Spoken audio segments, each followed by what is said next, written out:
It's not a bad place, really, once you've conquered the humiliation. Well, but of course I wouldn't be here at all if it hadn't been for that ghastly dog, that Cerberus at the gates of...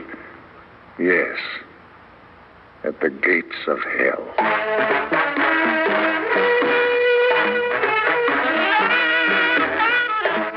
Theater 5 presents The Big Dog.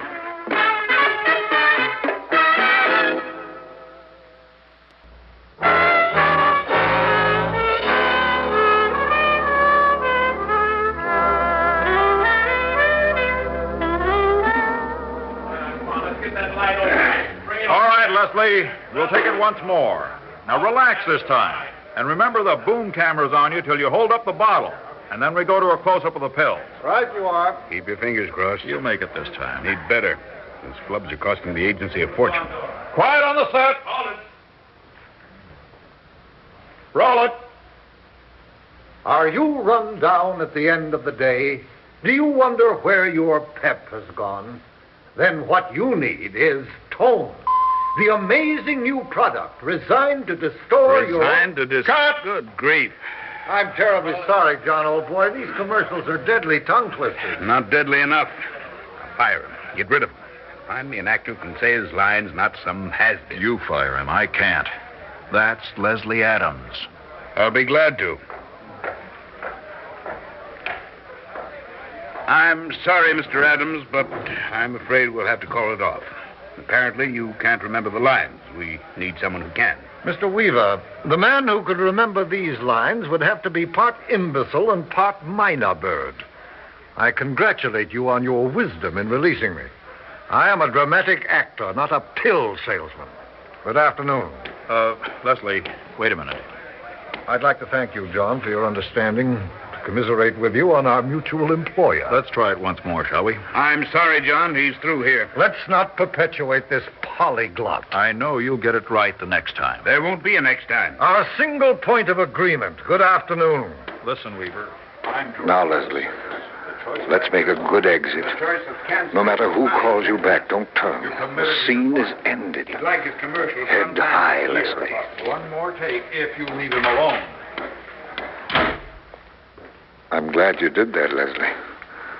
No man who has played Bernard Shaw should concern himself with the small intestines. Oh, down, please. Thank you. 6 weeks. 6 weeks in Hollywood, and Leslie Adams is forced into a commercial. Well, the man's got to make a living. What's happened to my memory? 64 isn't old. Why can't I retain the lines? Oh, it must be this cold I've got. It's got to be, simply got to be the cold. The money's gone. Oh, where will I go? The actor's home? If only I could get through to that nephew of mine.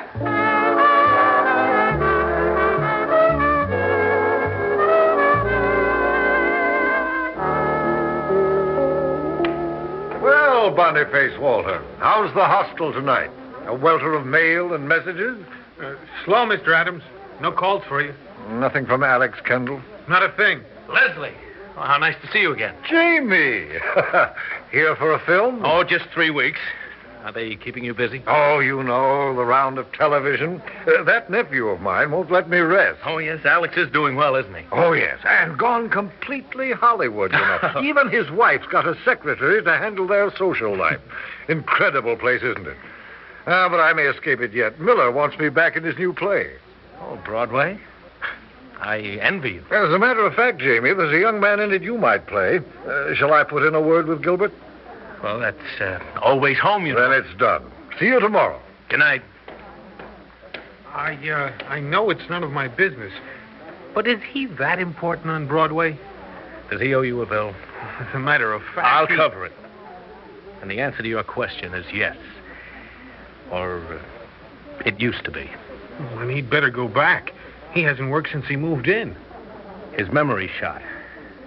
There's nothing for him to go back to.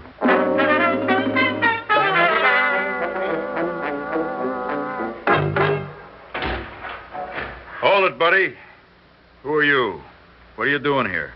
I'm Leslie Adams. And? And I'm not a tourist from Boise.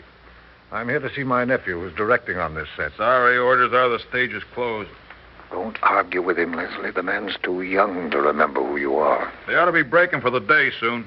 Oh, thank you. Thank you. I'll wait outside. Well, the days are pretty here. The weather, that is. The rest is like a visit to the dentist. It goes well enough until the drill strikes. Leslie Adams soliciting Alex Kendall. The world turns, doesn't it? But it's only work I want, not charity. If he and Marcia would only invite me to one of those parties they give. They ask the right people, men who could give me work. Yes, they're coming out now, the actors. There is a tide in the affairs of men, which taken at the flood leads on to fortune. What happened to my tide, my fortune? Alex was directing amateur minstrels when I played opposite Joan Crawford here. Did he leave word to put me out? Oh, come, Leslie, you're neurotic about this memory thing. It's a cold, that's all. The actor's home won't get you yet. Oh, but how the rent keeps spiraling. The banks have had it, Leslie. You're cashed out for money. An actor needs his dignity. What is he but the face he can wear? Oh, there he is. There's Alex. Good night, Alex, darling. Now, make it casual. Don't seem to need him too much. Alex Kendall, imagine meeting you here. Leslie Adams. How are you, Uncle Les? Oh, this is a pleasant surprise. Oh, I was just on my way out of John Huston's office. Oh, you got a show with him? Well, he wants me in that Roman epic with all the spears and chariots. That film will look like a hardware convention. Everybody rattling around like pots. Oh, you're a funny man, Uncle Les. You should have been a stand-up comic. I should have been a comic? Oh, I didn't mean to offend you. You could have been a great success. I have been a great success. Oh, yes, you have. Well, I've been meaning to call you, Les, every day for a month now. I wrote you where I was staying. I know. I've just been working so hard. They've got me directing so much TV, I'm beginning to feel like a traffic cop. That busy, eh? Yeah, it's killing me. You? Yes, it's killing me, too. Not the work, the lack of it. Oh, I'm busy enough. Les, I'm sorry I've got to run. Shall we see each other? I hope so. When? Well, look, Marcia's giving one of those she parties next Saturday. You always hated that kind of thing. I don't suppose you'd like to come. Well, that is poker night with Freddie March. Oh, too bad. Another time? Oh, what am I saying? Oh, dear. Now, he's going to be in New York this weekend. And we can look for you? Well, if Houston doesn't hold me up. Oh, it's black tie, Les.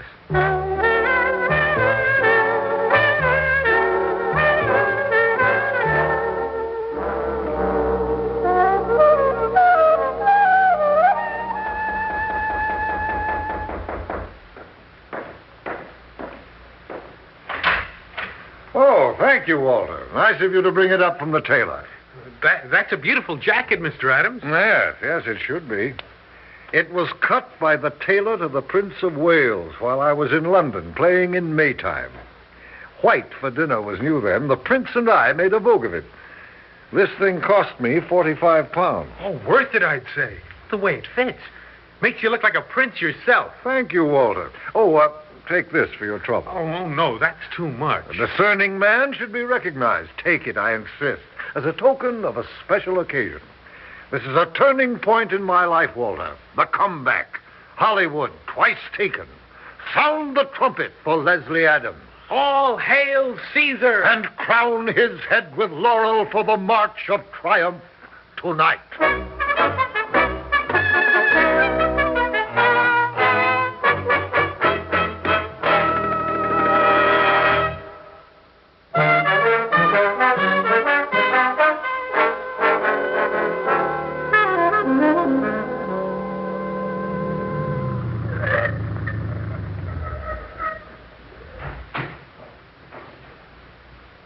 There you are, driver. Keep the change. What is it about giving a big tip that makes a man feel confident? Well, there it is, Leslie. The Kendall Menage. An imposing pile of rock, isn't it? Beautiful, too, in a grandish kind of way. As I remember Marcia, she's a little grandish, too. She must hire a battery of gardeners to keep the grounds this way. Oh, well, that's perfect. They've got themselves a dog. Not just any dog, mind you, but a Dane. Not just any Dane, but a harlequin, for heaven's sake, cavorting in the sprinkler like something out of DeMille. Now, just stay where you are, boy. The prince's tailor wouldn't approve of you. No, down, boy. Stop shaking. Go on. You're muddy. For a man who loathes animals, he's extremely fond of me. Alex should keep him chained when there are guests. Well, Leslie, it's time to storm the castle. To carve a new career in those television films of his. It's not such a bad little medium. And you could bring quality to it.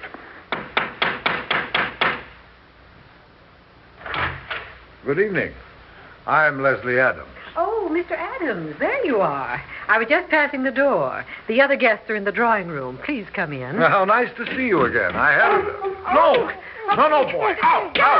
Get out. Oh, dear. Oh, look what he's done. The mud all over my dress. What a shame, and he's darted off. Is there anything I can do? Thank you, no. If you'll introduce yourself to the other guests, I'll just go and change. Alex was held up at the studio. He may not be able to make it. Excuse me. No, certainly. Oh, what an incredible performance. He's ruined her perfectly beautiful dress, and she's still going to let him stalk the house like the hound of the Baskervilles. Well, that's Hollywood. Oh, great Jupiter, here he comes again like a wounded boar. No. Down, boy, down. Stay away from my jacket. Stop licking my hand. I have no desire to establish a friendship with you. Oh, and will you, for heaven's sake, stop following me? You make me nervous in this jacket. Oh, here, boy, here, come. Now, let's try the patio, shall we? There. Out you go. Good riddance. Yes, and don't fall in the pool. The displacement would be a disaster. Why did she call me Mr. Adams? That was chilly of her. What a shame Alex isn't here. I thought I might borrow the rent from him. What? Borrow? Oh, no, certainly not. All you want is a job, and Alex can give you one. And stop worrying about the memory thing. The scenes are so short in film, there'll be no problem at all. All right, Leslie. Pick yourself a producer and get yourself a job.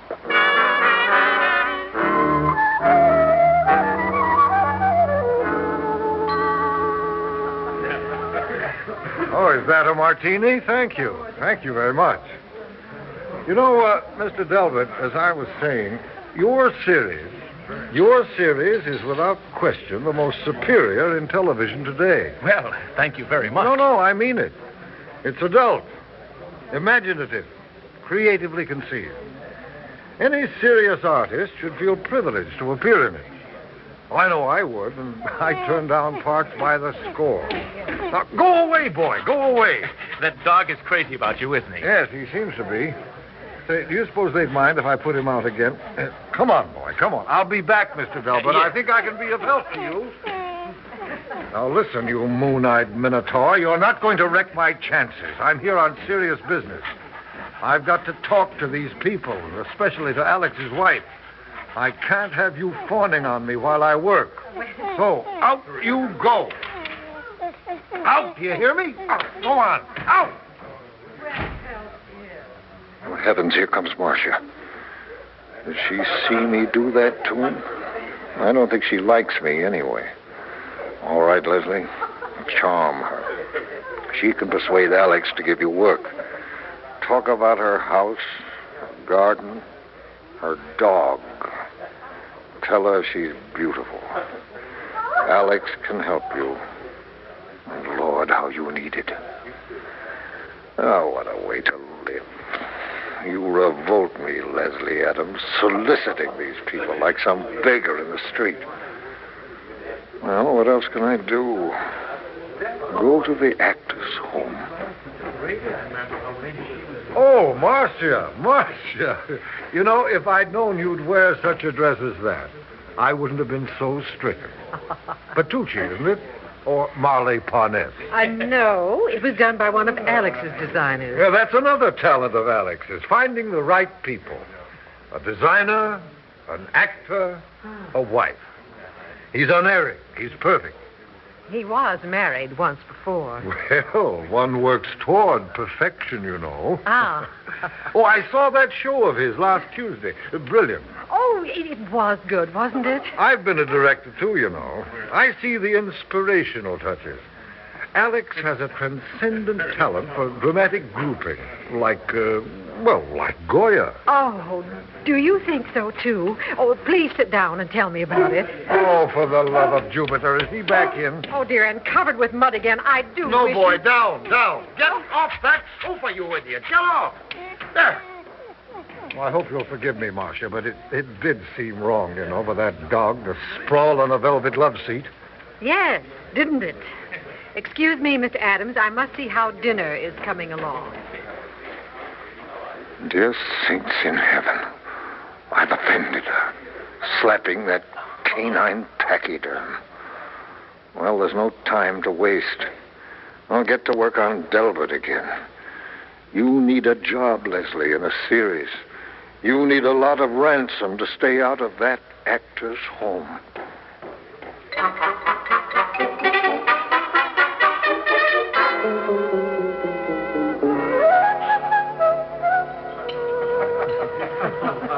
And that, said Schubert with a leer, is why we close our alley once a year. Oh, Leslie, you're irresistible, isn't he, Marcia? Oh, yes, indeed he is. Good boy, Leslie. You've really made an impression on Delbert. I'm sure you can get work with him. Now, if you can warm Marcia up. Oh, thank goodness they put out that dog for dinner. Oh, squab. I love it. What's that? Oh, by George, there he is again, scratching at that patio door and lolling his tongue out at me. I don't really like animals. What's he moon-eyeing at me for? Oh, thank you. I'll have 2 of them. Doesn't she see him? It's disgraceful what she lets that dog do. Why doesn't she send him away? Oh, there he is. Well, is she just going to sit there? Everybody's embarrassed by that beast. Don't look at me, boy. Stay away. Oh, no. Here he comes. Right under the table beside me. Why does she look at me that way? Can I help it if her fiendish dog has picked me out? Get away, boy. Get away. Stop slobbering on my jacket. I'll be a mess. Give me a chance, boy. I've got a lifetime to save tonight.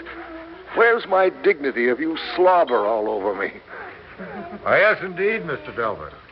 Men of your perception are rare in television. You and Alex are rare. I said to Marcia, Alex ought to work for Delbert exclusively. That's where the quality lies. Well, I consider myself... Stop it, boy. Stop it. Get away from the jacket. He does prefer your material. Lord, how will I ever stand up? Well, if I can get this food down to him, maybe he'll stop drooling on me. Careful, Leslie. Don't let them see you do it. Just ease the plate down to him. Maybe he'll stay off the jacket. Hungry as I am, that's more important now. Act as though you dropped something and get it down to the floor. There you are, boy. Oh, that fool dog has knocked it out of my hand. Well, don't stare at me. If you'd put the beast out in the first place, this never would have happened. He's ruined my life, filthied my jacket, deprived me of work, stolen my dignity. What chance have I now? Mr. Adams, I didn't mind about my dress. I didn't mind about the muddy sofa. But perhaps it would be better if the cook were to feed you both in the kitchen, if you insist on bringing your dog to my party. It's not a bad place, the actor's home, once you've conquered the humiliation. And there's one splendid thing about the home. No dogs allowed.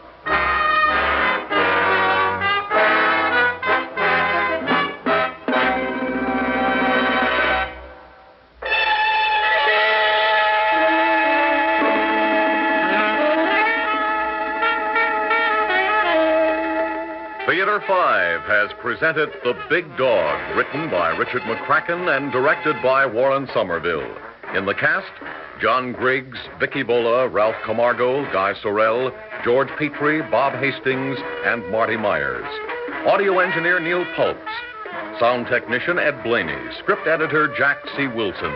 Original music by Alexander Vlastotsenko. Orchestra under the direction of Glenn Osser. Executive producer for Theater 5, Edward A. Byron. We invite and would appreciate your comments. Write to Theater 5, New York 23, New York. This is Fred Foy speaking.